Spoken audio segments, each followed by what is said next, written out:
Buenas tardes, estamos en Crónica Digital, en una conversación muy especial esta tarde con Luis Ibacache, médico psiquiatra, un hombre de una trayectoria política, de una trayectoria social, que la idea es venir e intercambiar experiencias, pues, y que Luis nos cuente por qué razón se le ocurre, ¿no es cierto?, venir e ir a disputar un espacio dentro de la municipalidad de Providencia, ¿no es cierto? Es una de las candidaturas en la municipalidad de Providencia, dentro de otras cosas que ha hecho en su vida. Eh, Oye, Luis, eh, ¿dónde estudiaste, Luis? A ver, primero que nada, gracias por la invitación, Omar. Ujú.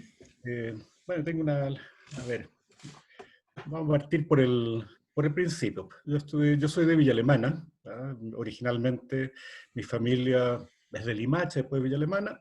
Ujú. Sí que estudié en Villa Alemana, en el Colegio Alemán de Villa Alemana, y después estudié medicina en la Universidad de Valparaíso.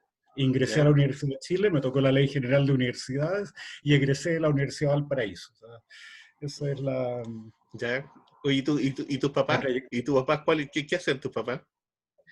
Mi papá es médico, mi papá es ¿Ya? médico, médico broncopulmonar. ¿Ya? Todavía está vivo mi papá, actualmente tiene 95 años. ¿No? Y Mira. él trabajó toda la vida como médico de pueblo, primero en Putaendo, después en Limache, después en Villa Alemana. ¿Ya? Ujú. Y mi mamá es trabajadora social, ella trabajó en salud también. De hecho, se conocieron en un hospital mientras trabajaban ahí. ¿Y, y te viniste a estudiar a Santiago? O sea, mira, yo terminé la carrera de medicina en Valparaíso Ujú. y después de un tiempo la posibilidad de hacer la especialidad de psiquiatría la pude hacer acá en Santiago, en el Hospital Barros Luco. Ya. Casi la termino haciendo en Cuba la especialidad, pero hubo circunstancias ahí que me permitieron hacerla acá en Chile. Ya. Ahí. Y, y la vocación social, Luis, ¿por dónde viene? Mira, ahí hay una historia, no sabría decirte dónde viene, pero Ujú. yo crecí viendo a mis viejos siendo médico y trabajadora social de pueblo y teniendo una relación muy cercana con la gente que los consultaba, que los necesitaba. Y yo creo que eso influyó harto, yo creo que influyó harto. Mi papá y mi mamá fueron allendistas de toda la vida. Eh, Dice la leyenda que la primera palabra que yo aprendí a escribir cuando tenía 4 años fue Allende y que la rayaba con tiza en las paredes del Limache. Dice la leyenda, no me consta, no hay fotos, nada, pero eso es lo que dice. Entonces, son papás allendistas y me creé en ese ambiente. Entonces, tengo recuerdos de la tristeza de ellos para el 64 y tengo recuerdos de la alegría inmensa de ellos para el 70. Entonces, creo que viene de por ahí, de esos O sea, tiempos. hay una cultura de un mundo de la izquierda en Chile, de un Sí, mundo de la izquierda en un mira, sector, ¿cierto? de hecho, mi papá fue de los médicos que no respondió al llamado del colegio médico en esos tiempos a parar en contra de Allende. Mi papá Ujú. fue de los médicos que siguió trabajando en los servicios de salud, porque algo ha cambiado el colegio médico en estos años. Claro. Entonces tengo esa formación. Yo creo que por ahí viene. Y después la universidad, en la época que estudié, era imposible mantenerse al margen de lo que estaba pasando. Ingresé a la universidad el año 78. Ujú. Entonces, era imposible abstraerse. O sea, yo recuerdo mi entrada a la escuela de medicina en Playa Ancha, la Facultad de Ciencias se llamaba en ese tiempo, y lo Ujú. primero que uno veía era la torre de ciencias con los pedazos de estuco menos producto de los balazos del regimiento que está al frente, que era el regimiento Maipo. Digamos. Entonces, era imposible abstraerse del ambiente en ese momento. Entonces, ¿Y yo creo fuiste que de ahí dirigente viene... estudiantil ahí? ¿En un momento dado fuiste dirigente estudiantil o Ah, estuvo?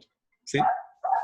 mira, a ver, bueno, yo ingresé a militar a la Juventud Comunista el año 79 Ujú. y hice harto trabajo, como era en ese tiempo, clandestino, con organizaciones como el Coordinador Universitario Regional y todos esos nombres de fantasía que Ujú. poníamos para poder trabajar. Y el año 85 fui elegido presidente de la Federación de Estudiantes de la Universidad de Valparaíso, la primera federación democrática. Ahora, Ya.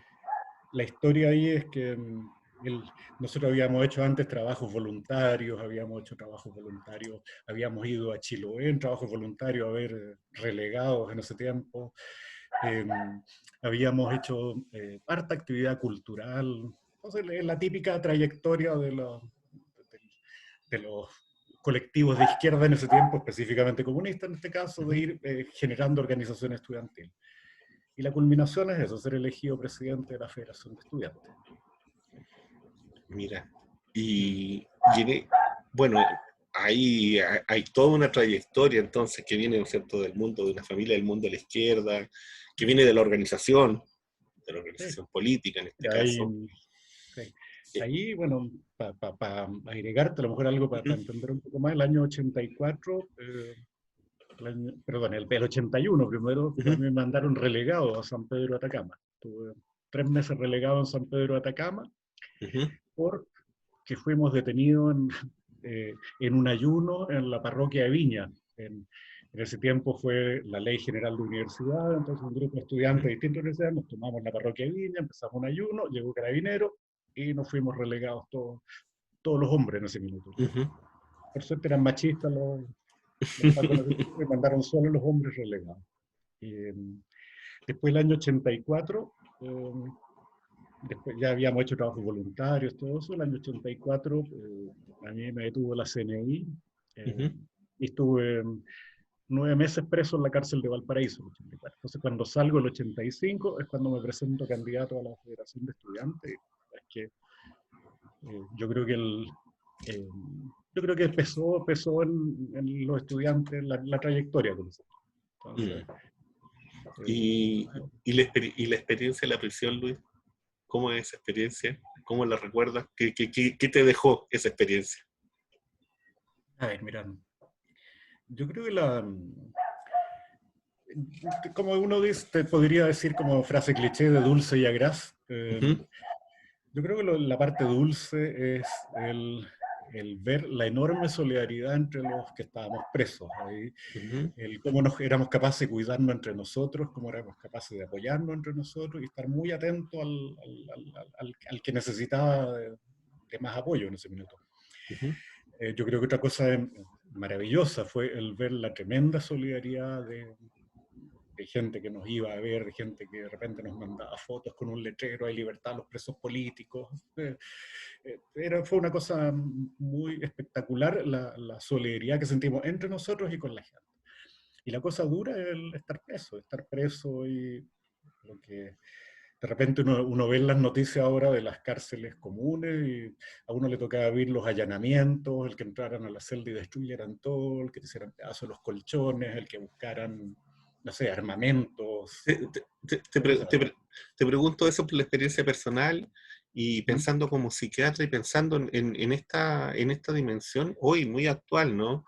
En donde hay una negación sobre el tema de muchachos, de jóvenes, jovencitas, que están retenidos dentro de las cárceles de Chile, muchas veces sin un juicio, están ahí en un statu quo, y sin embargo no son presos políticos, aparentemente son delincuentes de algo, quebraron algo, rompieron algo, y merecen estar mucho tiempo. Pienso en eso, ¿no? Pienso en esa experiencia. ¿Qué piensas tú de eso hoy día? ¿Cómo ves tú eso hoy? Desde el punto de vista como médico y además de eso, desde el punto de vista político, por cierto. Mira, el día 10 de diciembre, hace poquito, hace 4 días atrás, estuvimos conversando en un foro del PRAIS, el PRAIS Oriente, en la conmemoración de la Declaración de los Derechos Humanos, estuvimos conversando de este tema precisamente, ¿ya? Y yo creo que es fundamental voy a hacer varios alcances ahí, yo creo, pero lo fundamental es entender cuál es el objetivo de la represión, yo creo. Y el objetivo de la represión es infundir terror, destruir ojalá a la persona que es víctima de la represión y ojalá infundir temor y destruir a su organización social y a su entorno. Creo que ese es el objetivo. El objetivo secundario es castigar, así como en otro momento el objetivo secundario era conseguir información. Yo creo que hay un objetivo que es primario, que es infundir terror y destruir a la persona.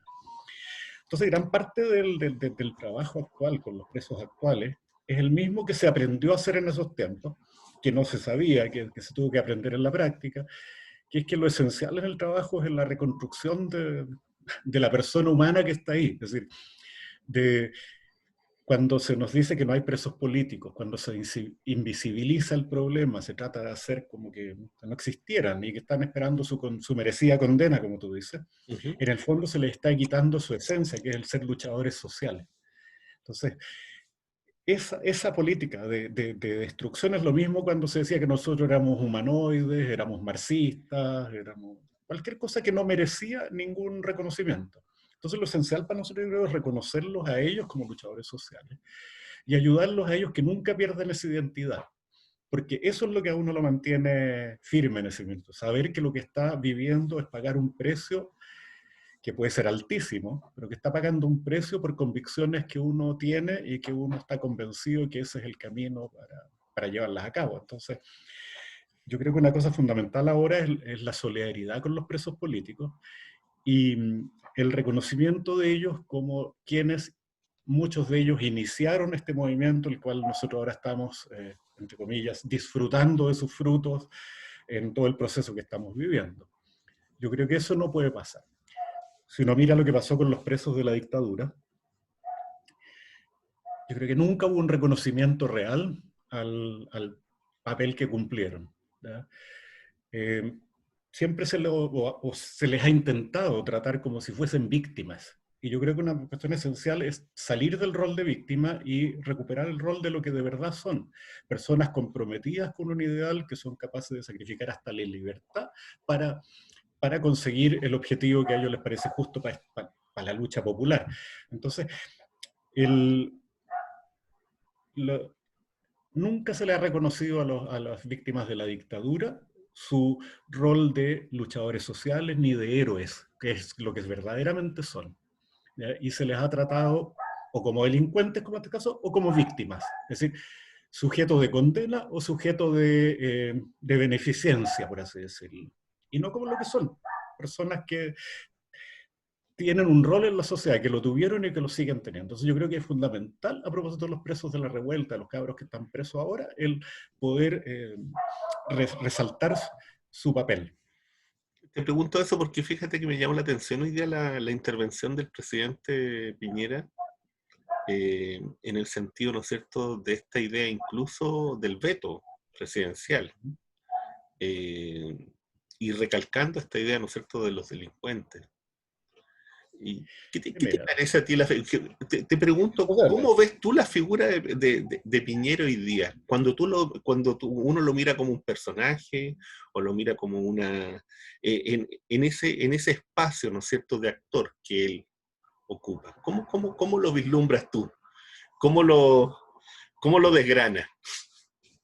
bueno, antes de eso, mira, yo no esperaría otra cosa de Piñera y él a quien representa que hacer el discurso que hizo hoy día al mediodía, en que ellos van a vetar la libertad de estos delincuentes, que han sido juzgados por todos los poderes del Estado y que el gobierno no tiene nada que ver. O sea, a mí lo que me confunde, de repente me da mucha rabia, es cuando ese discurso empieza a permear en las fuerzas o partidos, que, entre comillas, progresistas. ¿Ya?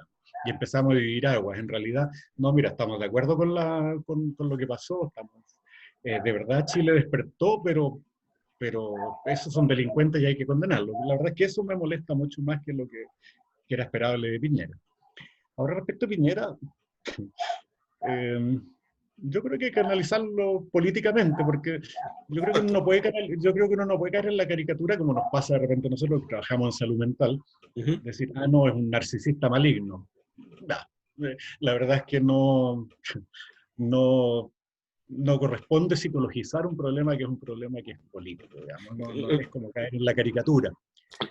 Lo estoy Y, planteando como un ejercicio antipsiquiátrico, ¿no? sí, sí, sí, sí, no, yo creo eso. Entonces, yo creo que lo que hay que analizar es el rol que cumple, y el rol que cumple ha Ujú. sido defender a ultranza las bases fundamentales del modelo neoliberal. Y si para eso tiene que tener un 7% de popularidad o un 3%, lo va a hacer. Pero Eh, Como él dijo también, él se da por enterado de que él fue elegido por una amplia mayoría hace unos años atrás, por lo tanto él tiene que seguir manteniendo el poder. ¿Y para qué? Básicamente para sostener los núcleos fundamentales del régimen, ¿ya? Entonces, yo creo que está cumpliendo su papel. Creo que no sé si alguien más de derecha lo podría haber hecho mejor o peor, pero creo que habría hecho las mismas cosas, o sea, el mismo tipo de decisiones, las mismas políticas que ha seguido. No, no creo que se le escapó de las manos a esto, yo creo que está haciendo las cosas que cree que tiene que hacer en esta política súper defensiva, ultra defensiva frente al avance del movimiento popular.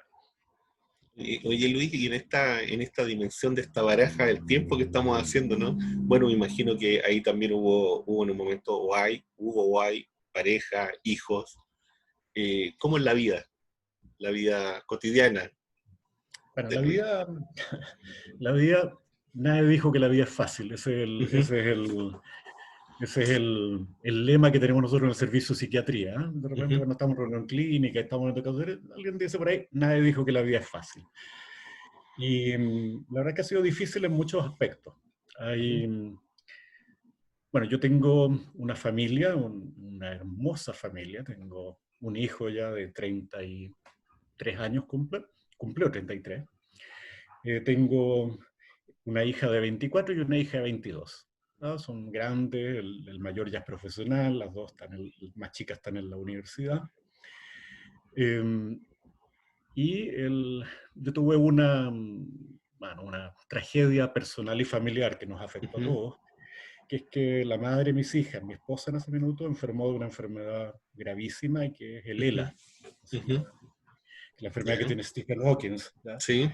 Y esa enfermedad la fue ella paralizando paulatinamente hasta dejarla absolutamente inmóvil en la cama durante un plazo de 10 años. Y estuvo 10 años enferma, absolutamente dependiente, una mujer que era autónoma, que Ujú, era llena de iniciativa, de vida. eh, Termina postrada en una cama, con mucha vida intelectual, pero sufriendo mucho por su incapacidad de moverse, abrazar a sus hijas, etc. Entonces ujú. nos tuvimos que adaptar a una situación que fue muy dolorosa durante muchos años. Y yo creo que lo logramos vivir bien como familia y hoy día recordamos con mucho, mucho cariño, con mucho amor, pero ya creo que el duelo lo fuimos haciendo en vida, digamos. Claro. Y actualmente tengo una pareja que ya hace varios años ya, Ujú. y la verdad es que es una compañera que es lo que uno espera de una compañera, que esté con uno y uno estar para ella cuando nos necesitamos. Y creo, la respeto y la admiro mucho también. Oye, Luis, ¿y por qué la idea de ir a disputar un cupo en Providencia? ¿Por qué? Te pregunto eso porque, ¿En bueno, qué uno momento se pregunta en qué momento se te ocurrió en qué venir y momento me decir, pillaron bueno, volando bajo, o te digamos? pillaron volando Claro, bajo y te dijeron, sí. Luis, usted es la Una, persona para acá. una mezcla de todo, una mezcla de todo, ¿ya? Mira, a ver, yo toda mi vida yo he sido un disciplinado militante y he ido haciendo, tomando responsabilidades o haciendo trabajos que pareciera ser que el momento demanda. Ujú, ¿Ya? Y en Providencia, sí, pues salíamos a las manifestaciones con la CUT, como un colectivo que inventamos, por ahí un colectivo cultural, hicimos homenaje a Santiago Natino en la plaza, cuando todavía se llamaba Plaza Baquedano. ujú, eh, Organizamos ciclos de cine en un barrio de acá de Providencia. Después yo, por ese trabajo y por haber hecho también encuentros locales autoconvocados en la ujú, época de Michelle Bachelet, fui haciendo más conocido en el barrio y en el barrio finalmente fui elegido uno de los directores de la Junta de Vecinos. Y después, cuando viene la revuelta, la, como 10 días después del 18, el 27 de noviembre, nosotros hicimos nuestro primer cabildo acá en el barrio también, que lo convocamos con un grupo chiquitito de vecinos. Entonces hay una actividad permanente en lo social. Además, había sido candidato el año 2016 a concejal por Providencia. Entonces, ese conocimiento hizo que la, no sé, pues el trabajo actualmente del Partido Comunista junto con Acción Humanista y otros grupos independientes y colectivos de la comuna me eligieran como el representante de lo que podríamos llamar Chile Digno. Ese es lo que nos une en este minuto. Entonces, ahí mi opinión pesó en parte, pero lo que pesó fue una decisión colectiva de quién pudiera ser el mejor candidato en este minuto. Y acá estamos. Oye, Luis, ¿y por qué militante comunista? La pregunta. Mira, yo tengo una respuesta que me la he dado siempre, porque me han hecho esa pregunta varias veces. No podría no ser de izquierda, ¿no? Llega un momento donde, no sé, pues, siguiendo esa frase que uno leía por ahí antes, que decía, el día que mis hijos me pregunten qué hiciste en la dictadura o qué hiciste bajo el nazismo, yo me gustaría tener algo que responder de lo que me siento orgulloso, así que yo creo que en algún momento había que tomar un puesto y hacer algo en ese momento. ¿Y por qué comunista? La respuesta es porque crecí en una época donde, y es un prejuicio absolutamente que tengo, pero es formado por mi experiencia, que es que en ese tiempo los compañeros que eran del MIR y los socialistas hacían muy bonitos discursos y los comunistas trabajaban. Esa era la... Yo tuve familiares que eran del MIR, familiares que eran comunistas, los familiares del MIR iban a todas las marchas, mi familiar que era comunista agarraba la renoleta e iba a comprar las garrafas de vino para el vino navegado de la Peña. Y esa imagen siempre me quedó. Esa cuestión de que creo que hay algo que diferencia al Partido Comunista, que es el estar permanentemente trabajando básicamente para hacer que las cosas funcionen, sin buscar el discurso más bonito ni la foto mejor. Digo que es prejuiciosa mi visión, pero es a partir El trabajo de hormiga, en definitiva. el Ese trabajo trabajo. hormiga. Ese trabajo Trabajo de hormiga. hormiga. Y una cosa que le cuesta entender a mis hijas, sobre todo porque son criadas en una cultura distinta, que yo agradezco estar en un partido donde mi opinión es una más y que probablemente la decisión que se toma no tiene nada que ver con lo que yo pensaba. Agradezco. Para mí sería terrible pensar que yo tengo la razón y que tengo la responsabilidad de no equivocarme por tener la razón. Entonces creo que la discusión colectiva, el ser capaz de hacer síntesis, como le llamamos nosotros, en opiniones muy distintas, a mí es una forma de hacer política que me identifica.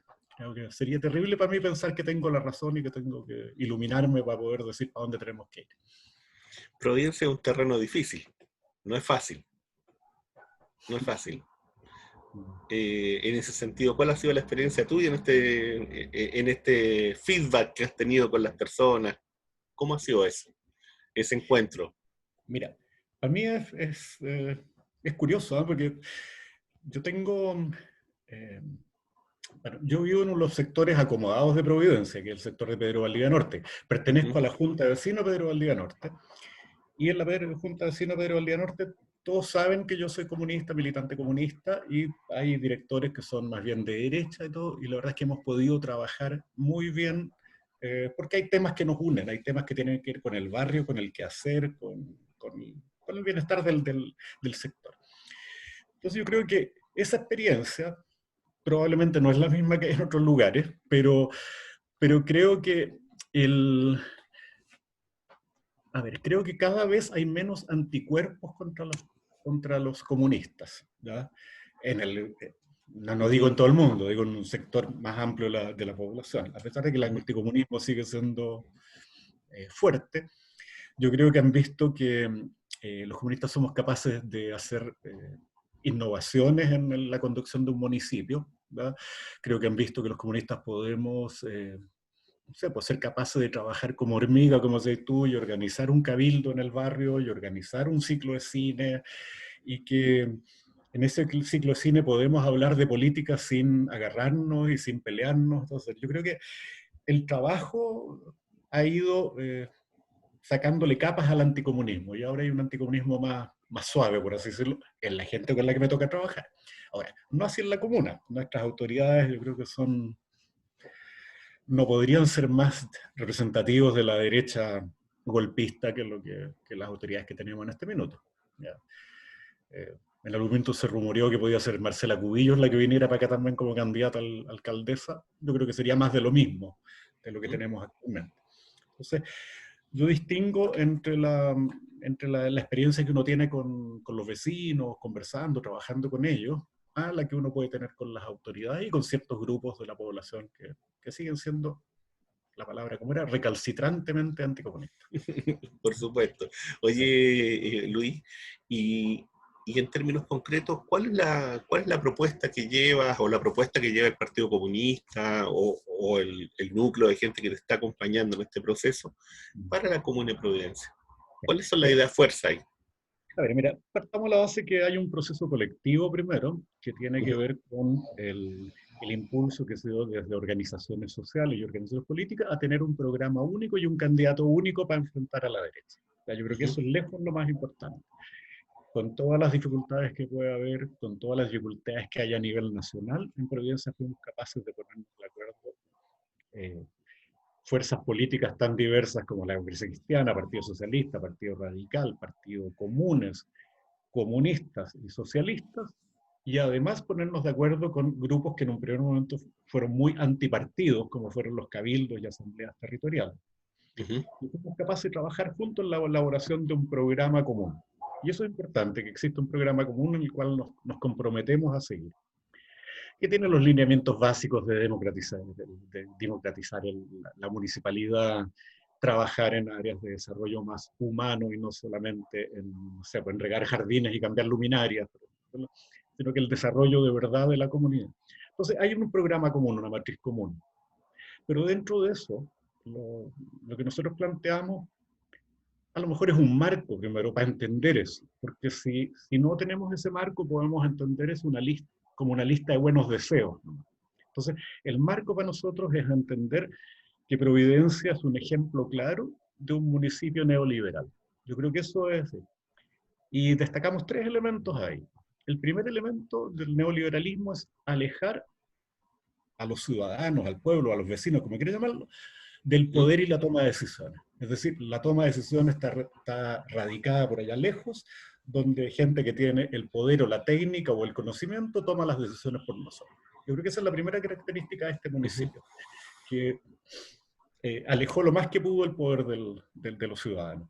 La segunda característica del municipio es que deja la mayor parte, la solución de la mayor parte de los problemas de la población de Providencia al mercado o al arréglatelas como puedas, en el fondo. O sea, como en el fondo eh, no hay políticas que vayan a abordar los problemas de la comuna de Providencia. Lo que hay son programas y planes que van dedicados a atacar ciertos puntos. Y es ahí la tercera característica, que son estos planes focalizados. O sea, la municipalidad solo hace planes focalizados. ¿Sí?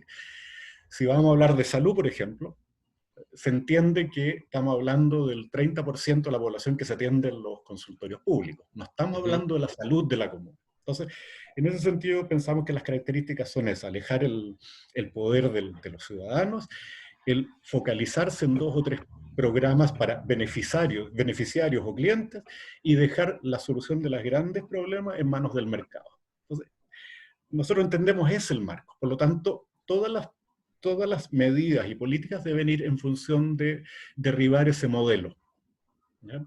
Entonces, cuando hablamos de participación y hablamos de democracia, nos referimos desde cosas a lo mejor tan evidentes como hacer que funcione el COSOC, etcétera, pero también pensando en cosas más prácticas como, o más concretas como, por ejemplo, uno se pregunta por qué en Providencia existe una corporación cultural de Providencia que en el fondo se preocupa de las bellas artes y no hay un Ujú. consejo de Providencia de las culturas, de la cultura, que en el fondo se preocupe de toda la actividad humana que es la cultura y que sea capaz de convocar a los creadores de Providencia, que sea capaz de reunirse con ellos, planificar con ellos, ver qué es lo que quieren, qué visión tienen y con ellos elaborar políticas y programas y con ellos controlar si esas políticas y programas son eficientes y con ellos evaluar a futuros.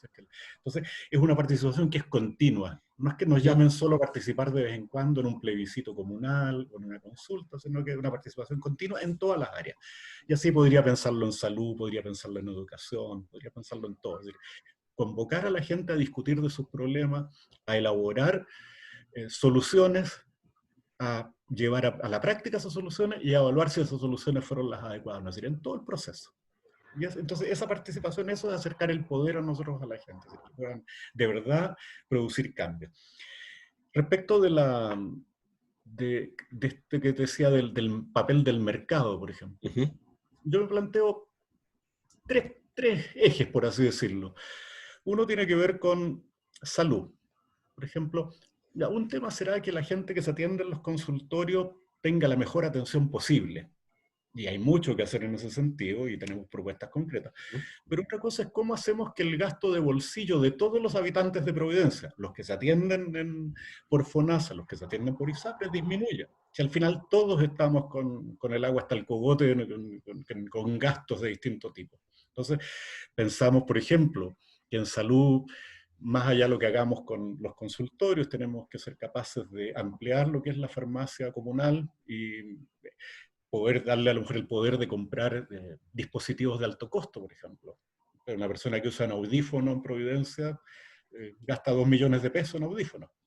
Una persona que quiere, que necesita, no sé, para su hijo diabético insulino dependiente, una bomba de infusión de insulina continua, no tiene plata para comprarla. Entonces, probablemente la farmacia comunitaria pudiera ser un intermediario en esas compras, o una óptica popular, una clínica dental popular. Entonces, que son cosas que no solo ayudan a los beneficiarios FONASA, sino que a toda la comuna. Cuando pensamos en educación, pensamos por qué la educación en Providencia no es una opción para los padres de Providencia, y más de la mitad de la matrícula de Providencia no es de gente que vive en la comuna. Entonces, ¿por qué los padres de Providencia no la prefieren? ¿Por qué prefieren gastar 200, 300, 400 mil pesos en un colegio? Entonces, la idea es volver la educación a una educación de calidad y que sea una opción. Pero calidad no es sinónimo de excelencia académica. Y eso yo creo que es un error que se ha cometido por mucho tiempo. Calidad es sinónimo de excelencia académica, pero también de formación humana, de formación en valores, de formación, no sé, en educación no sexista, en derechos humanos. Entonces, yo creo que los padres no elegimos los colegios de Providencia porque no vemos eso. Entonces, creemos que hay que cambiar políticas a largo plazo para que no sea el mercado el que tenga que darnos la educación de nuestros hijos, no sea el mercado el que nos dé los remedios, sino que sea, no sé, la organización de la comunidad de Providencia a través de su municipalidad. Luis, desde la experiencia tuya, de tu trabajo, de tu militancia, bueno, de tu vida, ¿cómo ves este tema de la pandemia? El impacto psicológico, social de la pandemia. ¿Cómo lo ves tú? O sea, primero, yo creo que mira, ha sido súper complejo. Es imposible dar una opinión. Yo creo que hay distintos matices, distintas miradas del mismo problema. ¿Ya? Yo creo que como todo el mundo ahora ya está claro, digamos, que durante muchos meses estuvimos sumidos en una política absolutamente errática, que más que política y más que comunicar cosas era propaganda. O sea, lo más importante era ver la bandera chilena puesta en el cargador de ventiladores detrás del ministro. Eso era lo más importante. Daba lo mismo si en realidad estábamos pudiendo trazar los casos, identificarlos, detectarlos. Entonces, durante meses lo que hubo fue un manejo absolutamente como ineficiente de la pandemia. Entonces la pregunta que uno se hacía en ese tiempo es, ¿son ineficientes porque son ignorantes o porque efectivamente hay una visión de salud que es distinta? Y yo creo que hay una visión de salud que es distinta. Yo creo que hay una visión de salud que va a resolver el problema. Ellos que veían que en realidad lo que tenemos que evitar es que la gente que se muera. ¿No? Hay otra visión que dice que ojalá evitemos que la gente se enferme. Y son concepciones totalmente distintas. Y una concepción implica la participación de la atención primaria, recursos para la atención primaria, es barato, y como los privados no tienen atención primaria, no existe la atención primaria en los privados, no tienen ningún papel que cumplir ahí. En cambio, si lo miramos al revés y decimos que lo importante es la cama UCI, ¿ya?, que es carísima, los privados sí tienen algo que ofrecer. Entonces ahí me entra la sospecha también de que más allá de una concepción de la medicina hay una concepción de negocio. es preferible un servicio que podamos compartir con los privados, porque les va a significar un gasto, pero en cambio en atención primaria los privados no tienen nada que aportar, no ganan ni uno con eso. Simplemente el Estado podría haberlo hecho. Entonces, creo que da para pensar Entonces, en la parte sanitaria yo creo que esa política errática durante mucho tiempo fue muy clara y después es menos clara pero sigue siendo errática. Los mensajes contradictorios que hay en este minuto, ¿ya? No sé, tenemos que quedarnos en la casa, pero los restaurantes pueden seguir funcionando. Hay harto mensaje contradictorio. ¿Ya? Los malls también pueden seguir funcionando. ¿Ya? Eh, yo creo que hay una dificultad para manejar la pandemia en términos médicos. Ahora, desde el punto de vista salud mental, es el peor de los escenarios, porque todos nos enseñan, hasta los que no trabajan en salud mental, yo creo que tienen claro que la principal fuente de salud mental es el contacto humano. La principal fuente de salud es el conversar, el verse cara a cara, el tocarse, el hacerse cariño, el contar con otro. Y lo que la pandemia nos obligó a hacernos es a recluirnos en nosotros mismos y a tener miedo de todo contacto humano.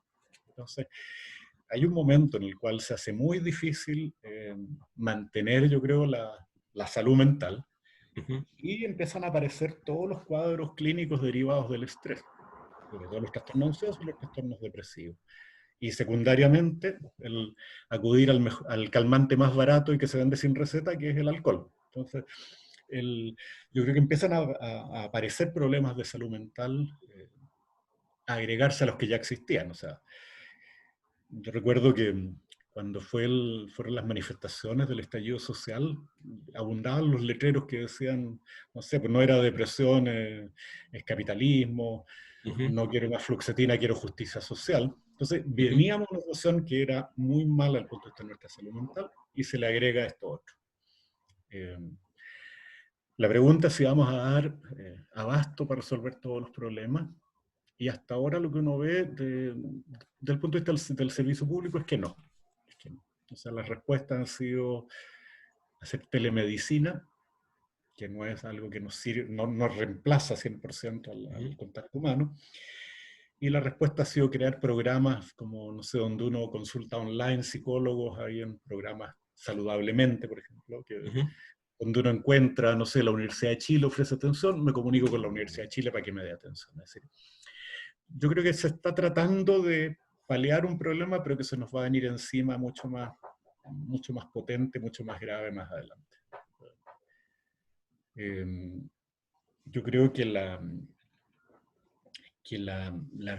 obligada reclusión en nuestras casas significó mucho deterioro en la calidad de vida para todos, ¿ya? Y eso va a tener una repercusión de todas maneras. Ya lo está teniendo. Luis, ha sido una conversación intensa, bonita, diría yo. ¿Hay algún libro que estés leyendo? ¿Algún libro que se te venga a la memoria? ¿Algún texto que tengas ahí? Sí, mira, hay libros que siempre tengo en mi velador, porque los leo una y otra vez, son de José Saramago. Okay. Y Saramago para mí es el libro que, no sé, una vez al año lo trato de releer de nuevo, es Levantados del Suelo.